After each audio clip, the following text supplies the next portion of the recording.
uma mulher de 77 anos foi formalmente notificada pelo Estado de que seu tempo havia acabado. Não estava doente, não havia cometido nenhum crime. Segundo a lei vigente naquele futuro próximo imaginado pelo cineasta pernambucano Gabriel Mascaro, ela simplesmente havia chegado à idade em que a sociedade considera que uma pessoa deixa de produzir o suficiente para justificar sua permanência no convívio coletivo. A partir daquele momento, Teresa deveria ser transferida para uma colônia, longe das cidades, longe das pessoas mais jovens, longe de qualquer possibilidade de decidir o próprio destino. Mas Teresa não foi. Ela fugiu. Se você está acompanhando esse canal pela primeira vez, deixa o like, se inscreve e ativa o sininho. Aqui a gente fala de cinema com a seriedade que ele merece. E histórias como a de O Último Azul são exatamente o tipo de coisa que não dá para deixar passar. O Último Azul, lançado em 2025 pelo diretor Gabriel Mascaro, um dos nomes mais respeitados do cinema brasileiro contemporâneo, estreou no Festival de Berlim e rapidamente chamou a atenção da crítica internacional por apresentar uma distopia que não depende de explosões nem de tecnologia futurista para causar desconforto.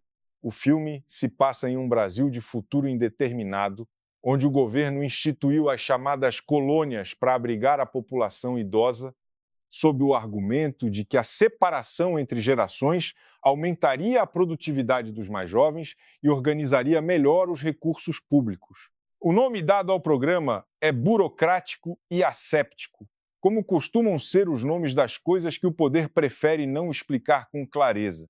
Teresa tem 77 anos e mora sozinha. Ela é uma mulher comum, sem histórico de ativismo, sem discursos prontos, sem a postura de quem nasceu para ser símbolo de resistência. E é exatamente isso que torna o que ela faz tão poderoso. Quando recebe a ordem de transferência, ela não enfrenta os agentes do Estado em uma cena de confronto dramático.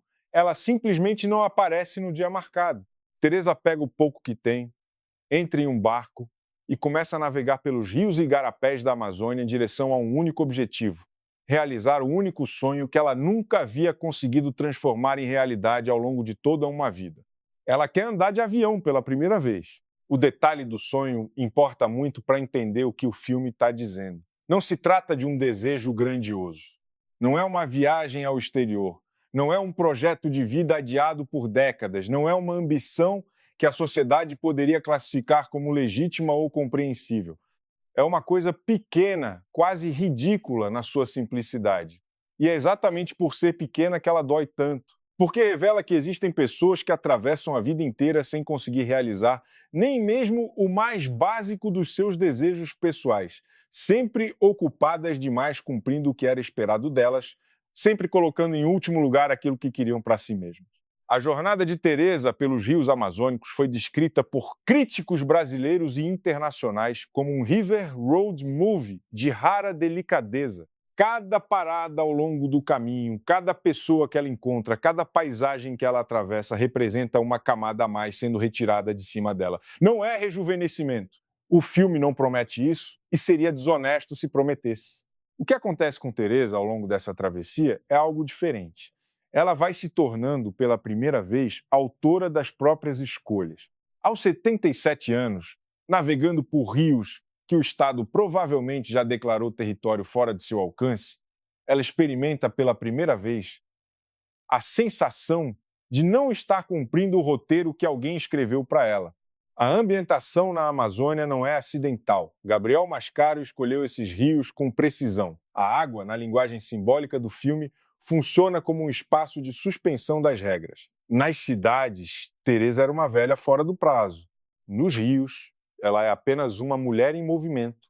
A imensidão da floresta ao redor, a opacidade das águas escuras, a sensação de que o Estado e seus aparatos ficaram para trás, criam uma atmosfera em que as categorias sociais que definiam Teresa, a idade, a improdutividade, a inadequação, perdem temporariamente o poder de nomear lá. O que torna O Último Azul um filme politicamente importante para o Brasil de hoje é que ele não constrói um futuro irreconhecível. Ele pega tendências que já estão presentes na sociedade brasileira e as leva um pouco mais longe. A lógica de que pessoas idosas representam um custo, de que a longevidade é um problema a ser gerenciado, de que quem não produz não merece os mesmos direitos de quem ainda está em idade economicamente ativa. Essa lógica não é ficção científica, ela está presente em debates sobre previdência, em cortes de políticas públicas de saúde para idosos, na invisibilidade sistemática de pessoas com mais de 60 anos nos espaços de poder, de representação e de consumo cultural no país. O filme de Mascaro não levanta a voz, ele não faz discurso, mas a sua premissa é uma acusação direta e bem construída contra a tendência de tratar envelhecimento como sinônimo de descartabilidade. E a forma como ele escolhe fazer essa acusação, através de uma mulher ordinária que só quer andar de avião, é muito mais eficaz do que qualquer manifesto. Teresa não é uma heroína no sentido convencional. Ela é impaciente, às vezes fechada, às vezes desajeitada diante de situações que exigem dela uma abertura que ela não foi treinada para ter. O filme a respeita demais para transformá-la em ícone. Ela permanece humana ao longo de toda a narrativa, com suas contradições, seus medos, a sua estranheza diante de um mundo que ela está começando a perceber que nunca conheceu de verdade. E é por isso que a sua jornada ressoa como o que é, de fato, uma história de crescimento, uma história de coming of age. O termo costuma ser reservado para narrativas sobre adolescentes ou jovens adultos descobrindo quem são. Mas o que é o coming of age, se não o momento em que uma pessoa finalmente decide ser fiel a si mesma, independente do custo? Se for assim, Teresa é um dos personagens de coming of age mais completos e mais necessários que o cinema brasileiro produziu nos últimos anos. Porque ela faz aos 77 anos o que muita gente com 20 ainda não teve coragem de fazer. Ela escolhe a si mesma.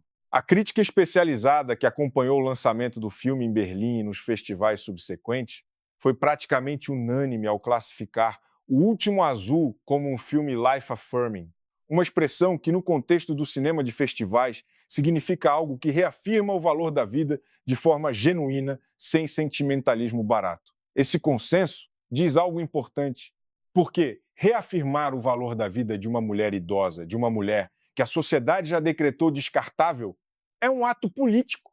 Mascaro entende isso e o filme carrega esse entendimento em cada escolha de enquadramento, em cada silêncio, em cada cena em que a câmera simplesmente fica com Teresa sem pressa de ir a outro lugar. O Brasil tem uma relação complicada com os seus velhos. Existe no país uma reverência verbal ao respeito pelos mais velhos, uma herança cultural que mistura influências indígenas, africanas e europeias na valorização da figura do ancião. Mas, na prática, a sociedade brasileira contemporânea, especialmente nos grandes centros urbanos, tende a tratar a velhice como algo a ser escondido, gerenciado ou simplesmente ignorado.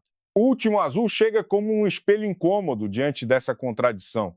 Ninguém que assiste ao filme sai sem a pergunta incômoda que ele planta com precisão cirúrgica.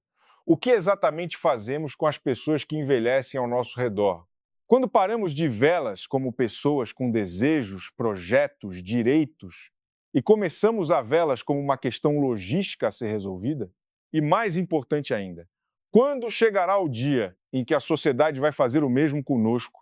Não existe chegada tarde demais para quem ainda tem um sonho não realizado.